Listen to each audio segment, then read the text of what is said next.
Adult Solutions. Add-on Desire. Hello viewers, welcome to Adult Solutions Daily Current Affairs session. I'm Lokesh Pengonda. This session is designed mainly for aspirants preparing for banks, groups and such other examinations. So make a use of it. First we have an article talking about the Sukma encounter between the Maoists and the CRPF police forces. So before going into this session, we'll see the background of the Maoist. In the year 1967, in the village of Naxalbari, the peasants and the landless laborers have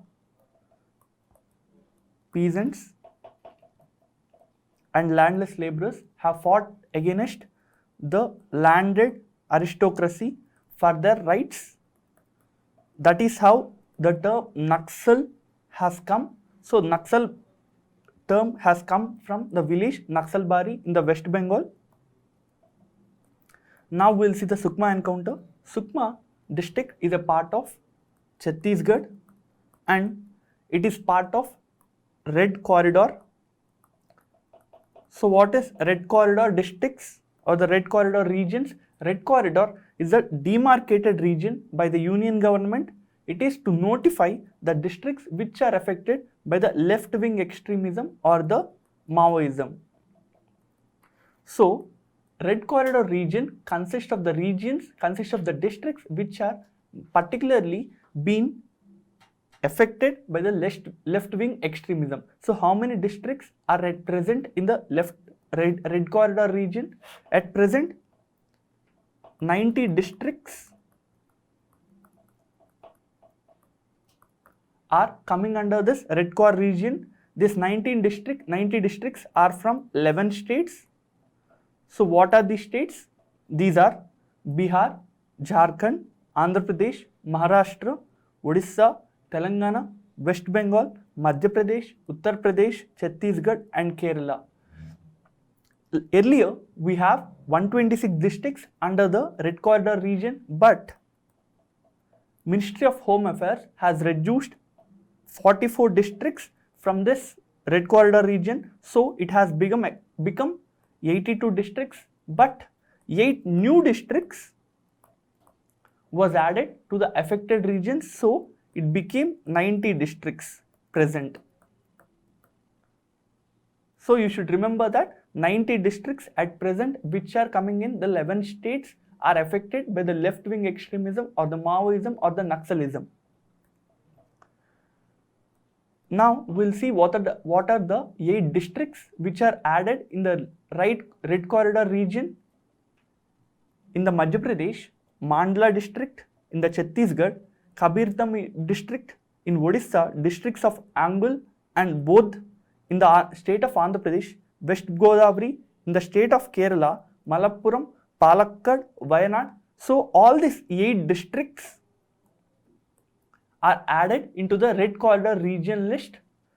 Now we'll see the strategy which is called as Samadhan. This Samadhan strategy is being used by the Ministry of Home Affairs to effectively thwart the left-wing extremism and to curb their activities. So what is the Samadhan?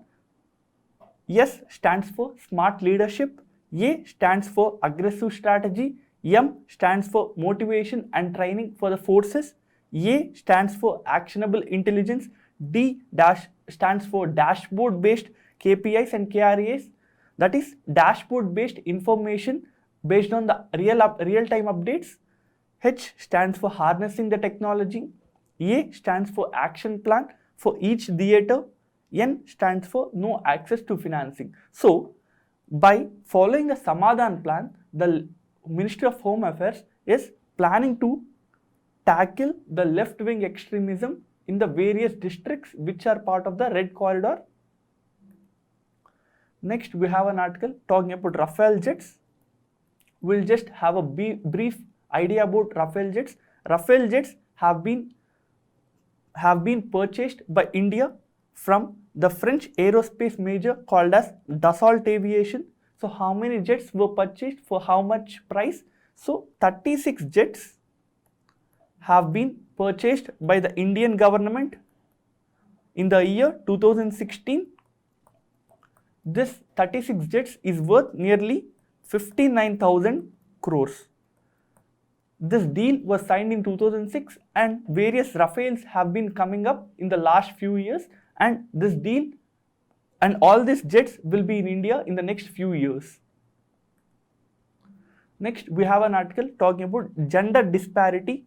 So, there is an index called as Global Gender Gap Index. So, who is providing this Global Gender Gap Index? It is being published by World Economic Forum. This Global Gender Gap Index was first started publishing by the World Economic Forum in the year 2006. Now we'll see what World Economic Forum is. World Economic Forum is an international organization for the public-private cooperation. So this organization is providing this Global Gender Gap Index, and in the year 2021, India was given the rank of 140 in the 156 countries ranked by this index. So what was the earlier rank? In the year 2020, India was ranked 112 of the 153 countries which were analyzed for this index. So India has come down 28 places. So this is the current index ranking for India, and this was the past index ranking for India. Now we'll see other countries which are placed at the best rankings and the country which is placed in the worst. First, top 3 countries in this index are Iceland, Finland, Norway, whereas the 156th rank is given to the country of Afghanistan. So these are various countries and their performance in the World Economic Forum's Global Gender Gap Index. Now we'll see other indexes which are provided by the World Economic Forum. These are Energy Transition Index, Global Competitiveness Report, Global Risk Report, Global Travel and Tourism Report. These 4 reports are given by World Economic Forum as a standalone reports, whereas for the Global IT Report, World Economic Forum is giving this report along with INSEAD and Cornell University. So it is a collaborative initiative to provide the Global IT Report, whereas for the other 4 indexes or the reports, World Economic Forum is giving it on its own. Next, we have an article talking about CBDT. What is CBDT? It stands for Central Board of Direct Taxes. So what are direct taxes? Direct taxes are paid directly by the individuals or the corporations. Examples of direct taxes can be income tax, corporate tax. So these are levied by the bodies or on the persons, and they have to be paid by these persons. That is, they cannot be transferred to some other bodies or to some other persons. Now we'll see about Central Board of Direct Taxes. It is a statutory body. So what is a statutory body? Statutory body is a body which is formed by an act of parliament. That is, there would be an act which is passed by the parliament, and this body gets all its powers from this act. So what are the other types of bodies? Other types of bodies can be constitutional bodies or executive bodies. As this is deriving its powers from the Central Board of Revenue Act 1963, it is called as a statutory body. Now we'll see various functions and the relevance of CBDT. It is India's official financial action task force. So the Central Board of Direct Taxes is India's official financial action task force. It is administered by the Department of Revenue. So this comes under the Department of Revenue, and this comes under the Ministry of Finance. So these are various topics that you need to be remember. Next, what are the functions of CBDT? Its functions ranges from dealing with the matters relating to the levying and collecting of direct taxes, supervision of the entire tax department, suggests legislative changes in the direct tax enactment, suggests changes in the tax rates. So what are its main functions? First, it deals with the matters relating to the levying and collecting of the direct taxes, which can be income tax, corporate tax, and many other similar taxes. Next, it supervises the entire income tax department. Next, it suggests the legislative changes for this direct taxes enactments, and also it suggests changes in the tax rates which are taken by the government. So this is the crux of CBDT, and the current CBDT chief is Mr. P.C. Modi. He is currently acting as the chief of Central Board of Direct Taxes. Next, we have an article talking about Tamil Nadu and Puducherry.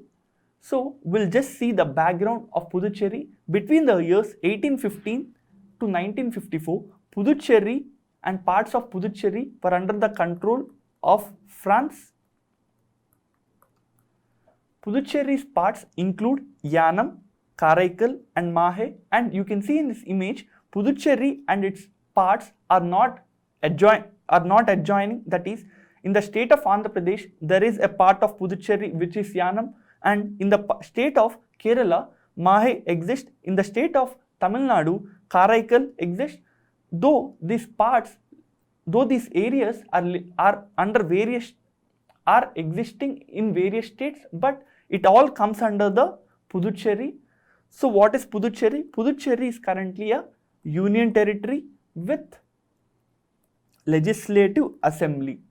Though it is a union territory, it has legislative assembly. Now we will see the background of Puducherry. In the year 1954, Puducherry became independent by the virtue of referendum. That is, in the year 1854, the mayors and other executives of the Puducherry have voted in a referendum. So what is this referendum? This is a initiative to know or to select in which country does Puducherry wants to be. Of the 160 members that have voted in the referendum, 170 members have stated that they want Puducherry to be part of India, and 6 said that they want Puducherry to be part of France. So as there is an overwhelming majority to join India, the Puducherry has officially joined India in the year 1954, and in the year 1962, France has officially ratified the agreement between India and the France. So in the year 1962, these possessions of France have been officially given to India. So this is called as de jure date. That is the official legal merger of Union Territory with the Indian Union. Next, we have an article talking about the Jordan. Where is Jordan? You can see in this image, Jordan is part of West Asia, and it is sharing its borders with Syria, Israel and West Bengal, which is a Palestinian territory, and also it shares its borders with Iraq and Saudi Arabia. We'll see various issues, various important significant items related to Jordan. Jordan has Dead Sea. So what is the importance of Dead Sea? Dead Sea has the highest salinity content, that is, it has nearly 35 parts of salt for every 100 parts of water. So as you can see here, nearly 35% is saline. So this is considered as the most saline water in the world. Now we'll see about the constitutional backing in the Jordan. Jordan follows constitutional monarchy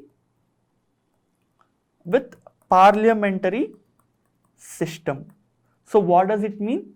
It means that the head of the country, which is the president or the king, it will be a constitutional monarchy, that is, they will continue, it is hereditary, they would not have to be elected by the people, whereas they would also have parliamentary system wherein the head of the government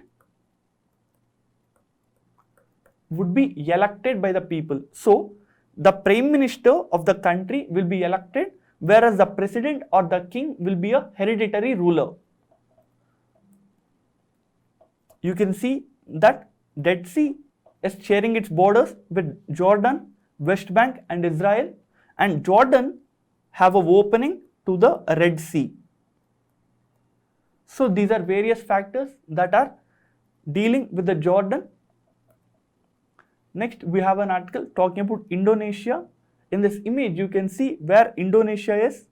So all these parts comes under Indonesia, and you can see that there is Strait of Malacca between Malaysia and Indonesia.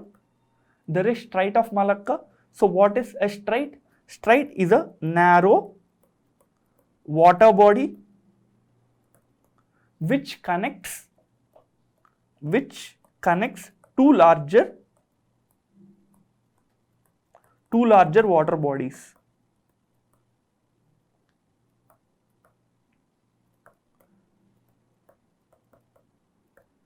So you can see in this image that there is a narrow water body here which is connecting two larger water bodies, that is Andaman Sea and the South China Sea.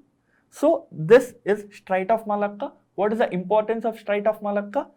Major trade between India and the Southeast Asian countries and the East Asian countries takes place through the Strait of Malacca. What is the capital of Indonesia? It is Jakarta, and Indonesia has a population of 27 crore. Why are we talking about population of a country? Because it has the largest Muslim population and it is the country with highest number of Muslims.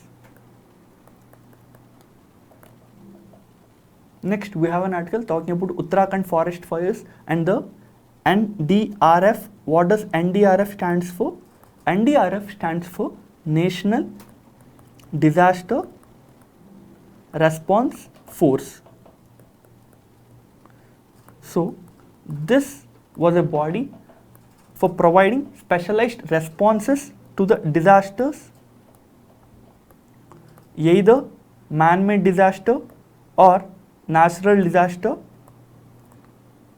So this was set up in the year 2006 under the Disaster Management Act of 2005 to provide specialized response to various disasters that takes place in the country every now and then.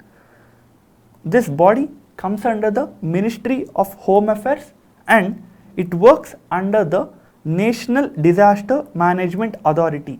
So it works under the National Disaster Management Authority's guidelines, and this as a body comes totally under the Ministry of Home Affairs. So who is the head of the NDMA? It's ex officio president or the ex officio chairman is the Prime Minister of the country. And what is the main function of National Disaster Management Authority?